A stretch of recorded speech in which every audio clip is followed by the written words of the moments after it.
আগামী বছরের ফেব্রুয়ারির প্রথমার্ধেই জাতীয় সংসদ নির্বাচন অনুষ্ঠিত হবে। পৃথিবীর কোনো শক্তি ভোট ঠেকাতে পারবে না, সেই প্রস্তুতি নেওয়া হয়েছে বলে জানিয়েছেন প্রধান উপদেষ্টার প্রেস সচিব শফিকুল আলম।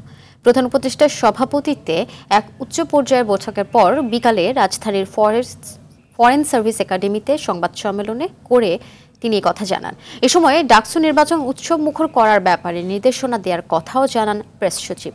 এছাড়া আওয়ামী লীগের মিছিলের বিরুদ্ধে ব্যবস্থা নেওয়া ও সাম্প্রদায়িক সম্প্রীতি বজায় রাখতে ধর্ম মন্ত্রণালয়কে নির্দেশ দেওয়ার কথাও জানান শফিকুল আলম। এবং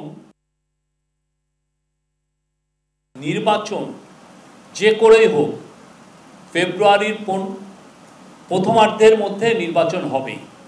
পৃথিবীর কোনো শক্তি নাই এই নির্বাচনকে ঠেকাতে পারে। নির্বাচন হবে এবং সে বিষয়ে পুরো যত ধরনের প্রস্তুতি লাগে সেই প্রস্তুতিগুলো নেওয়া হচ্ছে।